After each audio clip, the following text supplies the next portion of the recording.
오늘 말씀은 사무엘상 17장 4절부터 11절 말씀입니다.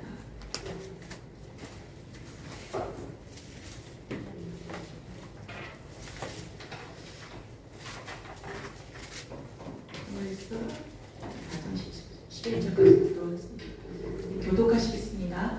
블레셋 사람들이 진영에서 싸움을 누르는 자가 왔는데 그의 이름은 골리앗이요 가드 사람이라. 그의 키는 6뼘에 한 뼘이래요. 머리에 누구를 세우고 머리에 일병을 입었으니 그 아버지의 무기가 곧 5,000세계이며 그의 다리에는 놋 각반을 쳤고 어깨 사이에는 놋 단창을 메었으니 그 청천을 가진 세웠고 생활이 1,600세이며 아껴진 자가 앞서에 갔다. 그가 서서 이스라엘 군대를 향하여 외쳐 이르되 너희가 어찌하여 나와서 전열을 벌였느냐. 나는 블레셋 사람이 아니며 너희는 사울의 신복이 아니냐. 너희는 한 사람을 택하여 내게로 내려보내라. 그가 나와서 사람을 주리가 그의 종들이 있고 아빌레가 이름을 붙이면 너희가 우리의 종이 되어 우리를 섬길 것이니라. 그 블레셋 사람이 또 이르되 내가 오늘 이스라엘 군대를 모욕하였으니 사람을 보내어 나와 더불어 싸우게 하라 한지라. 사울과 모세 이스라엘이 블레셋 사람의 말을 듣고 놀라 크게 두려워하니라. 말씀 듣도록 하겠습니다.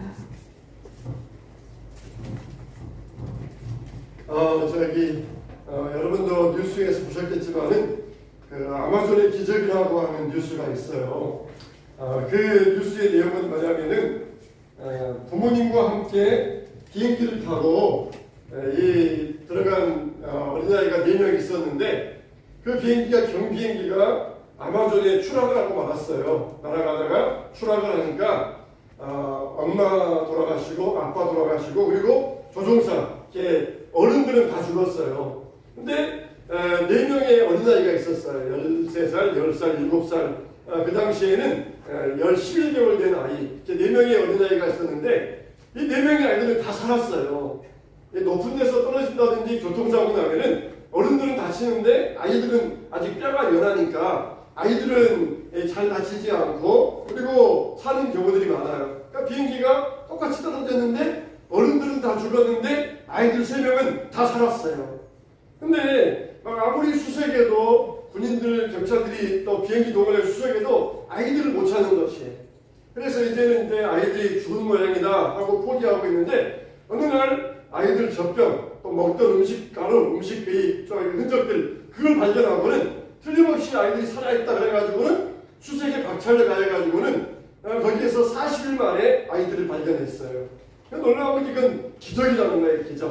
기적이라는 거예요. 아이들이 아무것도 없는 먹을 것도 없는 아마존 그 숲길의 숲에서 40일 동안 생존하고 있었다는 것은 기적 중의 기적이라는 거예요. 그래서 병원에 입원한 아이들을 대통령이 찾아가가지고 13살 큰아이가 여자아이인데 딸인데 이 13살 아이가 자기 동생들 3명을 다 거느리면서 아이들 그 4명이 살아남았다. 그래서 대통령이 큰딸에게 너는 정말 아마존 여전사다. 아마존 여전사다면서 영웅 대접을 해줬다는 것이에요.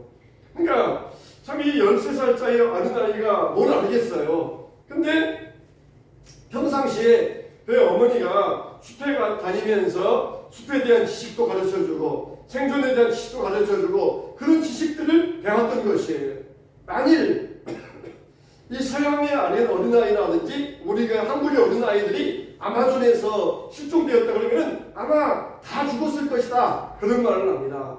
40일 동안이면은 거기에 먹을 것도 없고 또 거기에는 맹수들이 많거든요. 표범이라든지 조그만 체구에 맹수들이 많아가지고 이 맹수들은 나무도 잘 타요. 나무로 올라가도 쫓아오고 물에 들어가도 쫓아오고 얼마나 또 이 날쌘지 몰라요. 그런 맹수들이 우글거리는 숲속에서 어린아이들만 4명이 생존해 났다는 것은 기적 중의 기적이라는 거예요. 정말 이 아이들은 또 얼마나 그 아마존 숲에서 밤만 되면 깜깜해지고 불빛 하나 없고 맹수 울음소리 들고 새 울음소리 들으는데 얼마나 두려웠겠어요. 얼마나 떨었겠어요. 아마 내 아이들이 막 부둥켜 안고 엄마 이름 부르면서 울었을 줄 몰라요. 그러나 큰딸이 동생들 딱 위로해주고 동생들에게 용기를 주면서 큰딸이 그 아이들을 다 살리고 보니까 아주 건강한 상태라는 거예요. 조금만 입원해서 치료받으면 태어날 수 있으니까 건강한 상태로 40일 동안 거기에서 먹을 것 구하고 그러면서 견뎌왔다는 것입니다. 참 얼마나 용감한 아이들입니까? 참 오늘날에도 이런 이야기 들으면은 참 얼마나 참 흐뭇한지 몰라요.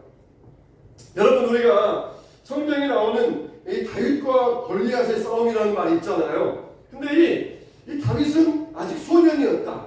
이 다윗이 골리앗과 싸워서 이겼다. 이것은 안 믿는 사람도 다윗과 골리앗의 이야기는 다 압니다. 그래서 다윗은 아주 작지만은 소규모이지만 정의로운 세력, 골리앗은 대기업이라든지 불의한 세력. 그래서 비록 다윗과 골리앗의 싸움이지만 정의롭게 싸우면은 골리앗도 이길 수 있다. 그러면서 대기업과 소기업이 싸운다, 정의의 세력과 불의한 세력이 싸운다 그럴 때 흔히 신문에서도 이거는 다윗과 골리앗의 싸움이다, 그런 말들을 많이 해요. 그러니까 믿지 않은 사람들조차도 다윗과 골리앗이 어떤 싸움을 했는가 그걸 사람들이 다 알고 있어요. 그 일의 배경은 뭡니까? 그 당시에는 사울 왕 시대였잖아요. 사울이 이스라엘의 초대 왕이었고, 근데 블레셋이라는 나라가 이스라엘을 쳐들어왔습니다. 그래가지고 엘라 골짜기에다가 양쪽이 진을 쳤어요. 우리나라에서는 골짜기 그러면은 산사이에 좁은 이 계곡을 골짜기라고 그러잖아요. 근데 이스라엘은 골짜기가 굉장히 높습니다. 우리나라의 표원 정도로 골짜기가 굉장히 넓어요. 여기 산이 있고 저쪽 산이 있는데 그 산과 산 사이에는 큰 평원도 골짜기라고 해요. 그러니까 이 골짜기 같은 우리나라 계곡이 아니라 굉장히 넓은 평원이에요. 엘라 골짜기, 우리 같으면 엘라 평원, 엘라 평야, 그렇게 말해도 되는 정도로 넓은 지역인데, 그 엘라 골짜기에다가 블레셋과 이스라엘이 진을 치고 서로 대치하고 있었어요. 근데 그 당시의 싸움은 어떤 싸움이었습니까? 서로 막 정면 승부하면은 사람들이 많이 죽으니까 우리 사람들 목숨은 소중한 거야, 생명은 소중하니까 다 싸워서 죽을 필요 없이 양쪽에서 대표자 한 명씩만 나와서 싸우자. 그래가지고 양쪽에서 대표자 한 명씩 나와서 싸워가지고 한 사람이 이기면은 저 사람은 졌다, 그렇게 자기들 포기하고 이긴 쪽은 승리했다, 그렇게 해서 우리가 싸움의 결판을 짓자 하는 그런 식의 싸움들이 많이 있었어요. 그냥 사람들 다 싸워가지고 죽으면은 생명이 얼마나 소중하고 아깝습니까? 젊은이들이니까 우리가 싸워가지고 죽을 필요 없이 그냥 한 사람씩 나와서 싸워서 이기면은 나라가 승리한 거고, 졌으면은 나라가 진 걸로, 그렇게 우리가 서로 계산을 해서 서로 싸우고 이 전쟁의 승패를 그렇게 가르자. 그렇게 이제 합의가 이루어지는 그런 시대가 있었어요. 그래서 한쪽에서는 막 서로 이제 세력이, 군대 세력이 비슷하니까 어차피 싸워봤자 희생만 늘어나니까 한쪽에서 대표자가 나왔는데 그 누구냐? 골리앗이에요. 그래가지고 이 골리앗이 나와가지고 아침 저녁마다 소리를 지르면서 덤벼봐라! 덤빌 테면 덤벼봐라! 너희들 나와 싸우자! 그래서 우리가 이기면은 너희들은 우리의 종이 되고, 우리가 지면은 우리가 너희의 종이 되겠다! 한번 싸워보자! 그러면서 막 소리를 질렀어요. 근데 이스라엘 쪽에서는 나올 사람이 없는 것이에요. 성경에 보니까 이 골리앗의 크기가 얼마냐? 6규빗 한 뼘이라고 했어요. 한 규빗은 뭐냐? 이 손끝에서 팔꿈치 끝까지니까 약 45cm. 그러니까 6규빗 한 뼘이면 얼마냐? 무려 2m 97cm. 아마 제 키에 한 배는 될 거예요. 2m 97cm의 그런 사람이니까 얼마나 엄청나겠어요. 근데 이 사람이 몸집만 큰 게 아니라 소리도 커요. 소리도 커가지고 그냥 온 평원에 그냥 쩌렁쩌렁할 정도로 하나님의 이름을 모욕하고 내가 너희들을 다 죽여서 제 밥에 주겠다, 그러면서 막 쩌렁쩌렁하게 그렇게 소리를 지르고 있었는데, 이스라엘 진영에서는 막 쥐죽없는 조용해가지고 다 거듭아 더 살려라, 도망간 사람도 많이 있었고 그렇게 조용하게 있었어요. 여러분, 어떤 사람들은 골리앗을 가리켜가지고 이 사람은 환자다, 말단 비대증 환자다, 그렇게 이야기를 해요. 몸집이 그냥 이 균형 없이 그냥 무조건 커져가지고 잘 걷지도 못하는 그런 사람이다.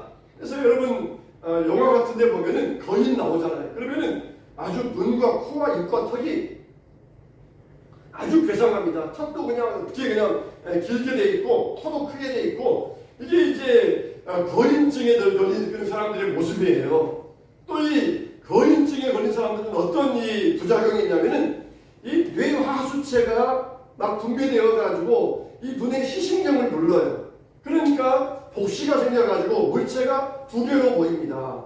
그러니까 골리앗이 나오는데 그 앞에 방패전자가 있었더라. 봐라, 이거 골리앗은 눈이 나빠가지고 복시가 되니까 방패전자가 앞서가면서 골리앗 앞을 인도하지 않았느냐, 그렇게 말하는 그런 사람들이 있어요. 그러니까 골리앗은 괜히 거인증 걸려가지고 몸집만 컸지 힘도 없는 그런 사람이었다. 그런 사람을 다윗이 이겼으니까 그냥 다윗도 별로 그렇게 잘 싸운 것도 아니다. 그렇게 이 성경에 나오는 내용을 아주 그냥 깎아내리는 그런 사람들이 있어요. 근데 이 골리앗은 뭐라고 했어요? 골리앗이 입은 옷의 무게가 5,000세겔. 그러니까 5,000세겔이라고 하면은 우리 한 사람에는 57kg. 여러분 60kg 정도를 여러분 등짐질 수 있어요? 어려워요. 그러니까 57kg 정도의 갑옷을 입을 정도에는 이건 그냥 거인증에 걸린 환자 가지고는 그런 거 못 입어요. 거인증에 걸린 사람들은 힘도 별로 없으니까 그걸 못 입어요. 또 이 골리앗의 창날, 그 창날만 얼마였었느냐?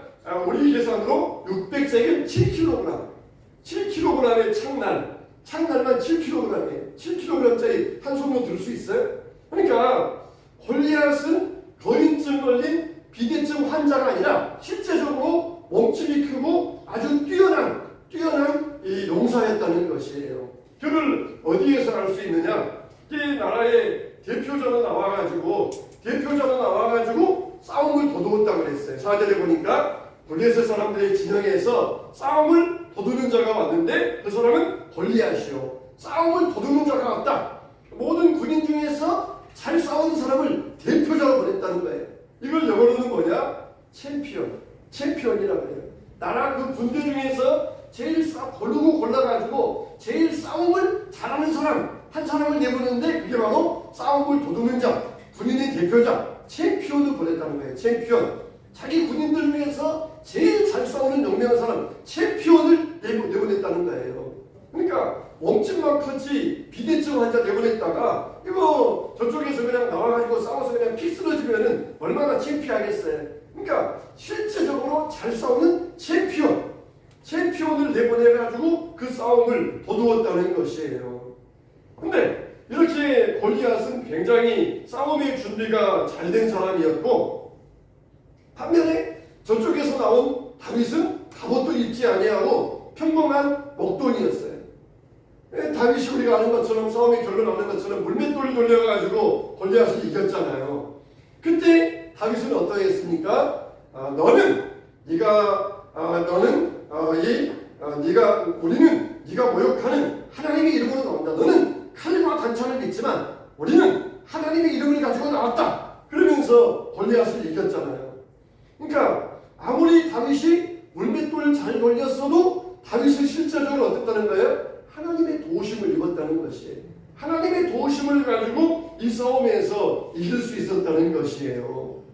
여러분, 우리가 살다 보면 참 어려운 일을 만날 때가 있어요. 어려운 일을 만날 때. 그때 우리는 하나님의 도우심을 구할 수 있어야 돼요. 근데 이 블레셋 군인들이 골리앗이 나와가지고 하는 말이 뭐예요? 우리가 이기면은 너희들은 우리의 종이 되고, 우리가 지면은 우리가 너희의 종이 되겠다. 그런 말 하잖아요. 그러면서 하나님의 이름을 막 모욕하고 그랬을 때에 다윗이 막 분노가 생겼어요. 단순히 우리가 지고 있다 그게 아니라 저 골리앗이 하나님의 이름을 모욕하는 것 때문에 다윗은 막 분노가 일어났던 것이에요. 여러분, 정말 우리가 세상에서 하나님의 이름을 조롱하고 무시하는 그런 말들을 많이 들을 때가 있잖아요. 저희 이제 동성애를 합법화시켜야 된다. 성경에서는 분명히 동성애는 하나님의 창조의 질서에 어긋난 것이다. 그렇게 말하는데 세상 사람들은 그냥 동성애자들 지들 좋다는데 그냥 결혼도 하고 그냥 그렇게 살도록 해주면 얼마나 좋냐. 그냥 인간적으로 볼 때 그들도 뭐 불쌍한 사람 아니냐, 그러니까 해주자, 인정하다 그렇게 말하는 경우가 있어요. 인간적으로 볼 때는 불쌍하고 동정도 돼요. 그러나 하나님 말씀에서 아니라고 하면은 아니라고 우리가 알 수 있어야 돼요. 근데 우리도 그냥 마음이 약해가지고 그래 참 불쌍하고 자기들끼리 막 좋아하고 사랑한다니까 그러면은 우리도 허가해주고 합법화 시켜주면 좋겠다 그러면서 그렇게 우리가 넘어가면 안 된다는 것이, 아무리 불쌍하고 동정심이 생겨도 하나님 말씀이 아니라 그러면은 그것을 허락해주는 것은 하나님의 이름을 조롱하고 무시하는 것과 똑같이 되는 것이에요. 똑같이 되는 것이에요. 여러분, 우리가 이런 것에 분노할 수 있어야 돼요. 분노하지 못하고 침묵하고 있는 것은 왜 그렇습니까? 세상의 멸시와 조롱, 이거에 우리가 너무 익숙해져 있어요. 군대 가면은 종교생활을 자유롭게 주일날 교회 갈 수 있도록 하잖아요. 그런데 사실 지휘관들, 소대장들, 분대장들 입장에서는 몇몇 사람이 빠져가지고 교회 갔다 온다. 그러면 이게 골치 아파. 몇 명 갔는지 숫자 파악해야 되고, 이것들이 그냥 갔다가 딴 데 안 가는지 사고 안 치는지, 이것들 안 보내고 그냥 막 잡아두고 있으면은 그냥 편한데 갔다 와야 되고 또 왔는지 확인해야 되고 귀찮아요. 그러니까 이런 식으로 이야기해요. 우리 같으면은 자, 교회 신자들 집합해라, 교회 예배 드리러 가자, 그렇게 말하면 되잖아요. 근데 뭐라고 하냐면은 교회 환자 집합, 그렇게 이야기해요. 교회 환자 집합하라는 거예요. 교회에 완전히 그냥 병들어 있는 사람들, 그런 사람들 나오라는 것이에요. 그러니까 자기들이 귀찮다고 그냥 환자들 나와서 그냥 빨리 갔다 와버려라, 그러면서 그렇게 조롱하고 무시하면서 이렇게 보내는 그런 이 경우를 처음에 경험해 봤어요. 요즘 같으면은 이건 불거든한 언어 사용을 해. 그래서 아무리 지휘관이라고 해서 제재받을 터인데, 옛날 같으면은 얼마나 무시를 당했어요. 또 갔다 오면은 또 자기들은 사형 나가서 일하는데 저것들은 교회 가서 편하게 있다 왔다 그러고는 갔다 와서는 막 괴롭히고 막 때리기도 하고 하나님 믿으려면 내 주먹 믿어라, 그러면서 그렇게 했던 적이 있어요. 요즘은 이제 안 그래요. 요즘 같으면 일단 큰일 나죠. 옛날에는 흔히 그런 적이 많이 있었어요. 여러분, 정말 우리가 하나님의 이름을 조롱하면서 하나님의 이름을 무시할 때 우리는 분노할 수 있어야 돼요. 그에 대해서 가슴을 찢고 회개하면서 분노할 수 있어야 돼요. 모른 체 하면 안 돼요. 이제 골리앗이 하나님의 이름을 조롱하면서 나와봐라, 덤빌 테면 덤벼봐라, 나와 싸워봐라, 그랬을 때에 분명히 다윗이 일어나가지고 골리앗과 싸웠고, 그리고 그 싸움에서 승리할 수 있었어요. 이거 뭡니까? 하나님의 도우심을 입었다는 것이. 하나님의 싸움에는 누가 필요해요? 두려움 없는 자. 두려움 없는 자가 하나님의 싸움에서 필요한 것이. 기드온이 아람 나라와 미디안 족속과 싸우러 가는데, 우리 미디안 족속과 싸우자 그러니까 3만 명이 몰려와요.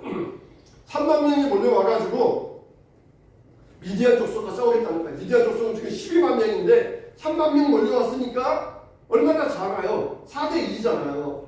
근데 하나님께서는 너무 많다, 집으로 돌려보내라는 거예요. 근데 그 기준이 뭐냐? 두려워 떠는 자들은 집으로 가, 그런다는 거예요. 그래서 기드온이 여러분 가운데 전쟁해야 되는데 두려워하는 사람 있습니까? 집으로 돌아가십시오 그랬더니 3만 명 중에서 몇 명이 갔어요? 2만 2천 명이 집에 돌아갔다 그랬어요. 12만 명인데 2만 2천 명 돌아갔으면 8천 명밖에 안 남아요.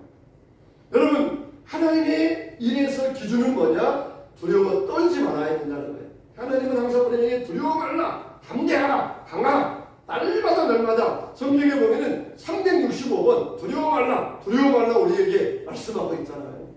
군대에서도 굉장히 지휘관들은 뭘 신경 쓰냐면은 군인들의 사기를 신경 써요. 그래가지고 본 지휘관이 여러분들의 제군들의 사기 진작을 위해서 이번에 포상휴가를 주겠다. 그러면 막 군인들 좋아해가지고 우리 열심히 해서 포상휴가 받자. 그래가지고 막 열심히 해요. 본 지휘관이 여러분들의 사기 진작을 위해서 오늘 저녁에 회식을 실시하겠다. 그러면 막 좋아가지고 또 열심히 일하고 그래요. 그러니까 군인들은 막 사기가 있어야 돼. 아무리 많이 모여 있어도 의욕이 떨어져 가지고 본인들이 푹 가라앉아 있으면은 그건 전쟁 해봤자 100% 지는 거예요. 그러니까 지휘관은 항상 사기 진작을 굉장히 신경 씁니다. 우리 부대원들이 얼마나 지금 사기가 충천해 있는가, 아니면 부대원들이 어떤 뭐 잘못된 모순적인 일 때문에 사기가 떨어져 있어가지고 의욕이 없는가, 굉장히 살피면서 굉장히 신경을 써요. 하나님도 마찬가지예요. 하나님도 우리가 어떠냐, 얼마나 사기를 가지고 있느냐, 얼마나 믿음의 사기를 가지고 있느냐, 그걸 보시는 거예요. 그러니까 에스골 골짜기에 마른 뼈들이 있었는데 그들이 군대가 되었어요. 근데 보니까 그들이 뭐가 없어요? 생기가 없더라. 생기가 없어요. 생기가 없으니까 그들 가운데 생기가 들어가니까 정말 그들이 큰 군대를 이루었다는 거예요. 여러분, 우리가 하나님의 이런 생기가 있어야 됩니다. 기가 있어야 돼요. 그걸 우리 뭐라고 해요? 성령 받는 거예요. 성령 받는 거예요. 성령 받는 거. 우리가 기쁨이 있어야 기뻐하는 게 아니잖아요. 기뻐하면은 기뻐할 일이 생기는 것이에요. 우리가 웃으면은 웃는 일이 생기는 거예요. 우리가 좋은 일이 있어야 웃는 게 아니라 웃을 때에 우리 뇌가 그걸 알고 반응을 해서 우리 몸에 건강한 물질을 내보내는 것이에요. 우리가 하나님 앞에서 주여, 주님이 나에게 힘 주시면은 내가 나가겠습니다. 그게 아니라 우리가 하나님 앞에서 기도의 불씨를 살려야 돼요. 그러면 거기에 성령님이 기름 부어주시면은 작은 불씨가 큰 불로 번져가게 되는 것입니다. 그래서 우리가 함께 모여서 기도합시다. 함께 모여서 기도하는 게 뭐예요? 우리의 불씨를 하나님 앞에 모아서 땡기자는 거예요. 땡기자는 거. 혼자 있으면은 푸르륵 타다가 피식피식 꺼져버리는데 같이 모여 있으면은 함께 불이 붙어요. 그러면 거기에 성령의 기름이 임하시면은 이거 정말 엄청난 불로 이어질 수가 있어요. 그래서 우리가 항상 주님 앞에서 믿음의 생기, 성령 충만, 이걸 항상 잊지 마시길 바랍니다. 근데 왜 이스라엘 백성들이 두려워하고 있었어요? 그들은 골리앗의 말만 들었어요. 골리앗이 나와가지고 막 하나님 조롱하면서 나와 싸워보자, 이기면 종되고 이기는 사람이 그들의 주인 노릇하자. 그랬을 때에 이들은 골리앗 말만 듣고 사기가 죽었어요. 사기가 죽었어요. 정말 아무리 하나님의 사람들이라 할지라도 하나님의 음성 듣지 아니하고 사탄과 세상의 음성을 들으면 두려움이 생겨요. 여러분, 일주일에 나와서 설교 한두 시간 듣는데 왜 이 말씀을 우리가 귀담아 마음에 새깁시다. 그런 이유가 뭐예요? 세상에 나아가면은 사탄의 음성을 너무너무 많이 들어요. 그런데 그걸 물리치려면은 우리가 하나님의 음성으로 무장해 있어야 돼요. 그런데 하나님의 음성은 들려고 하지 않고 세상에 나가면은 사탄의 음성은 얼마나 많이 들려오는지 몰라요. 그러니까 사람들이 기가 푹 죽어 있어가지고 두려워하고 있다는 것이에요. 두려워하고 있어요. 무슨 일이 있어도 우리가 하나님 말씀 듣는데 열심을 내야 되는데 그냥 세상의 소리만 많이 들으니까 기가 죽어 있는 거예요. 선지자들이 와서 이스라엘 군인들에게 두려워 마시다. 저들은 우리의 밥입니다. 그런 말 들어야 되는데 그런 말은 못 듣고 골리앗이 와서 싸워보자, 겨뤄보자. 40일 동안 아침 저녁으로 2번씩 와서 그 이야기를 들으니까 완전히 거기에 그냥 가스라이팅이 되어버렸어요. 가스라이팅. 그냥 완전히 그 말이 세뇌가 되어가지고 그래, 저는 맞아.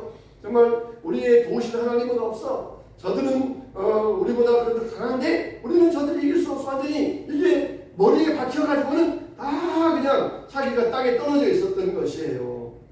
여러분, 항상 하나님 말씀 들어야 돼요. 하나님 말씀 들으면 하나님 우리에게 힘을 주시고 용기를 주셔요. 우리 삶에 새 힘이 솟아나게 하시고 우리를 능력 있게 하셔요. 목사인 저도 정말 다른 목사님들의 설교를 자주 들어요. 그래야 저도 힘이 나거든요. 힘이 나요. 나도 설교해야 되니까 나도 책도 많이 봐야 되고 말씀도 많이 읽어야 되고 그리고 말씀을 들을 때도 있어요. 힘이 나야 돼요. 힘이 나야 돼요. 그래서 힘이 나서 하나님 말씀 듣고 하나님 말씀 전하고 하나님 말씀 살아가고 그렇지. 아무리 그래도 하나님 말씀은 정말 이 시대를 흘러내려오면서 하나님 말씀은 틀림이 없다. 하나님 말씀은 어긋나지 않았다. 사람들의 말은 막 떠들어댔어도 100년 지나면 다 사라지지만 수천 년, 5천 년을 내려오면서 하나님 말씀 있어요? 하나님 말씀이 옳으다. 그걸 여러분 증거로 내세울 사람 누가 있어요? 아무도 없어요. 아무도 없어요. 그러나 인간의 이론들은 100년 지나면은 그거 틀렸어. 없애버려. 지나가고. 지금 아무리 인간의 이론들이 떠들썩해도 앞으로 100년 지나가면은 그거 틀린 이야기야. 없애버려. 그렇게 없어지고 말 거예요. 또 이스라엘 백성들이 왜 두려워했어요? 하나님의 모습을 안 보니까. 하나님이 안 보니까. 왜 그래요? 골리앗은 지금 눈앞에 보여요. 골리앗은 눈만 뜨면은 아침마다 나와가지고 저녁마다 나와 자기 눈앞에 나와가지고 막 떠드는 모습이 지금 눈앞에 분명히 보여요. 근데 하나님은 안 보이는 거예요. 그러니까 두려워 떨었던 것입니다. 우리가 하나님을 어떻게 볼 수 있어요? 하나님은 우리 눈으로 보는 게 아니에요. 우리 마음으로 보는 거예요. 우리 말씀을 통하여 보는 거예요. 남편이 사우디아라비아에 일하러 갔어요. 근데 그 뜨거운 나라에서 막 고생하면서 내가 돈 벌어서 빨리 우리나라에 돌아가서 가족과 행복하게 살아야 되겠다. 열심히 일을 해요. 근데 고국에서 아내의 편지가 날라옵니다. 그럼 어떻습니까? 아내의 편지를 보면서 사랑하는 아내, 거기에서 아내의 마음을 볼 수가 있고 아내의 얼굴을 거기에서 그려보는 것이에요. 그 아내의 편지, 글씨밖에 없는 편지이지만 그 편지를 통하여서 아내가 지금 아이들과 함께 어떻게 살고 있는가, 아내가 얼마나 더 사랑하는가, 그 마음을 읽을 수가 있어요. 그런 것처럼 우리 하나님의 말씀을 통하여서 거기에서 하나님의 마음을 발견할 수가 있고 하나님의 얼굴을 볼 수가 있는 것이에요. 맨날 그냥 골리앗은 눈에 보이고 골리앗의 말은 귀에 들리고 근데 하나님의 음성은 안 들리고 하나님의 모습은 안 보이니까 낙심하여서 두려움 떨고 있을 때 선지자가 와서 하나님 말씀 전하고 당시 하나님의 능력을 보여줄 때에 기가 죽어있던 이스라엘 백성들이 한꺼번에 살아나가지고 와 하면서 나아가면서 한꺼번에 그냥 블레셋 사람들을 다 이길 수 있었어요. 하기전 사람이 하나님의 말씀을 통하여서 하나님의 능력을 보여주니까 순식간에 전세가 뒤집어지고 말았던 것이에요. 여러분, 우리는 이와 같이 두려움을 이기는 사람이 돼야 됩니다. 왜 여러분들 힘이 없어 있어요? 두려워하니까. 왜 무기력해 있어요? 두려워하니까. 앞날에 대해서, 미래에 대해서 두려움이 있으니까 무기력해 있는 거예요. 왜 괜히 피곤하기만 하세요? 두려우니까 무기력하고 피곤한 것이에요. 우리는 당대할 수 있어야 돼요. 두려움을 이겨낼 수 있어야 됩니다. 그러려면 하나님의 말씀 듣고 하나님의 모습을 발견할 수 있어야 돼요. 아내의 편지를 통하여서 아내의 모습을 그리고 아내의 마음을 보았던 것처럼 우리 하나님의 말씀을 통하여서 하나님의 음성 듣고 하나님의 모습을 볼 때에 어떤 골리앗이 아니라 골리앗 할아버지가 와도 우리는 두렵지 않습니다. 겁낼 필요가 없습니다. 자, 오늘 3주째 아무것도 두려워 말라 오늘 3주째 찬양하는데 오늘 한번 또 이 찬양하면서 이 두려워 말라 찬양 같이 하면서 또 하나님 주여 우리 앞에 눈에 보이는 골리앗의 말만 듣고 보지 않게 하시고 하나님 음성 듣고 하나님 얼굴 보면서 두려움을 이기게 하여 주시옵소서.